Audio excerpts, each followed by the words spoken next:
이럴 때 WMA를 활용한 경우 이렇게 단기적으로 캔들이 바닥에서 강하게 올라가는 이런 양봉이 발견됐을 때 이런 자리에서 매수 타점이 좀 더 빠르게 나온다는 점이 핵심인 거죠. 안녕하세요. 올바른 해외 선물 트레이딩 올트입니다. 영상을 시청하시기 전에 구독과 좋아요 부탁드리며 해외 증권사를 사용하시면 나스닥 1계약 기준 140만원, 최소 증거금 0.01 계약 기준 14,000원부터 해외 선물 거래가 가능합니다. 자세한 내용은 댓글에 고객센터 혹은 더보기란에 셀프 계좌 개설 영상을 참조해 주시기 바랍니다. 이번 동영상에서는 이동평균선의 종류 중 하나인 WMA 가중 이동평균선에 대해서 설명드려 보겠습니다. 제가 업로드한 이전 동영상들 보시면 EMA, SMA 이동평균선에 대해서는 설명을 드렸었는데요. 그렇다면 WMA 가중 이동평균선이란 어떤 것인지에 대해서 디테일하게 설명드려 볼 테니까 이동평균선 보조지표를 굉장히 중요시 여기시는 분들은 영상 꼭 끝까지 집중해서 시청해 준다면 분명 매매하시는데 도움이 되실 겁니다. 본격적으로 WMA 가중 이동평균선에 대해서 설명드려보자면 이동평균선을 대비해서 최근 움직임에 가중치를 많이 반영하고 있다는 부분입니다. 그렇다면 여기서 헷갈리만 하신 게 EMA에서도 최근의 움직임이 가중치를 많이 반영한다라고 했는데 그럼 WMA와 EMA는 같은 거 아냐? 라고 생각하시는 분들도 많으실 텐데요. WMA와 EMA의 차이점은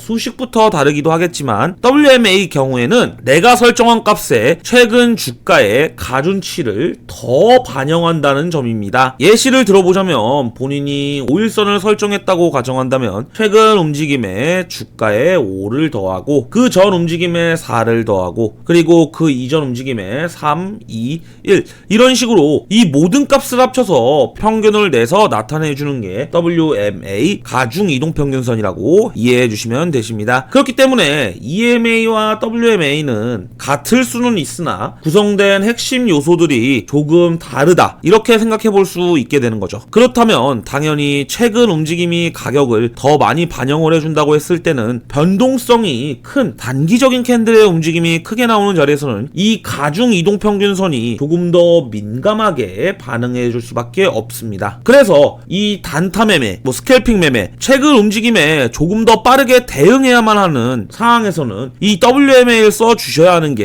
핵심이라고 봐주시면 되십니다. 넘어가서 이제 본격적으로 WMA를 활용한 매매법에 대해서 차트를 보시면서 알아가 봅시다. 일단 WMA는 일반 이동평균선에 활용하는 방법과 동일하다라고만 생각해 주시면 동일하다라고 생각해 주시면 되십니다. 하지만 WMA는 좀 더 특수하게 장기 이평선에서도 잘 맞는다는 특징을 갖고 있습니다. 그래서 이 WMA를 활용할 때는 장기 이동평균선도 한번 사용해 보시고 잘 맞으시면 활용해 주시는 걸 추천드리겠습니다. 이전에 EMA나 SMA 이동평균선에서 설명드렸듯이 동일하게 진입은 캔들을 기준으로 청산은 이동평균선의 데드크로스를 기준으로 매매를 진행해 주시면 좋습니다. 그런데 WMA는 EMA나 SMA에 대비해서 좀 더 빠르게 이평선의 데드크로스와 골든크로스가 나온다는 장점을 갖고 있습니다. 그래서 진입을 WMA의 경우에는 이동평균선의 골든크로스 혹은 데드크로스를 기준으로 진입을 해주시는 분들이 많이 계십니다. 이 부분은 스타일에 따라 다르니까 본인과 맞는 매매 방법을 선택하시는 걸 추천드리겠습니다. 이 캔들이 21선을 이탈을 했을 때 그 캔들이 안착을 했을 경우에는 이런 자리에서는 매도 포지션에서 진입을 해볼 수가 있겠고 5일선이 21선을 돌파했을 때 이런 자리에서는 골든크로스가 나왔기 때문에 포지션을 빠르게 청산해 주시는 게 하나의 전략입니다. 그렇게 됐다면 진입 타점을 기준으로 10에서 20포인트 정도 빠르게 수익을 노려볼 수가 있게 되는 거죠. 물론 이런 건 결과론적인 얘기지만 나스닥 본장과 같은 경우에는 변동성이 상당히 크기 때문에 이러한 단타 매매를 활용한 WMA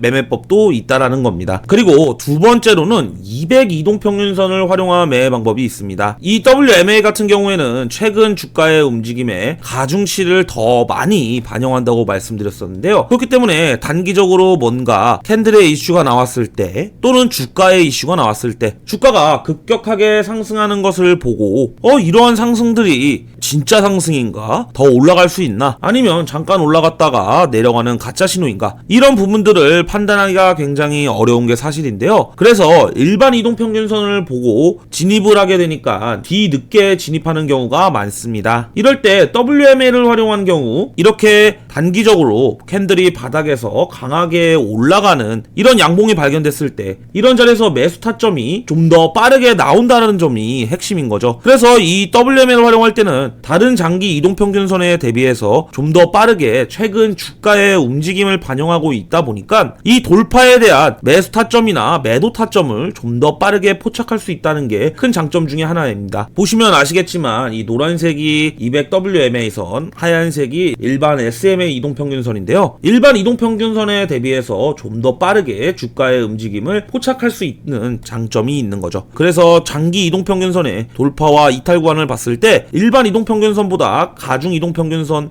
WMA나 혹은 EMA를 활용하는 분들이 더 많다는 부분을 참고해 주셔서 매매에 활용해 주시면 되십니다. 이 EMA와 WMA 그리고 일반 이동평균선 이 모든 이동평균선들은 각자의 장단점이 존재하는데요. 그렇기 때문에 EMA, WMA, SMA 어떤 게 정답이라고 평가 내리기보다는 본인의 매매 스타일과 본인의 투자 성향에 맞게 적합한 투자를 하게 도와줄 이동평균선을 찾는 과정이 굉장히 중요하다고 생각합니다. 그렇기 때문에 직접 사용해 보시면서 본인의 것으로 만드시는 걸 추천드리겠습니다. 오늘 준비한 동영상은 여기까지이며 해외 선물에 대한 문의사항 혹은 해외 증권사 셀프 계좌 개설 그리고 메타트레이더 계좌 개설 문의사항은 아래 더보기란에 있는 셀프 계좌 개설 영상을 참조해주시고 고객센터로 문의를 주시면 되십니다. 지금까지 올바른 트레이딩 올티였습니다. 시청해주셔서 감사합니다.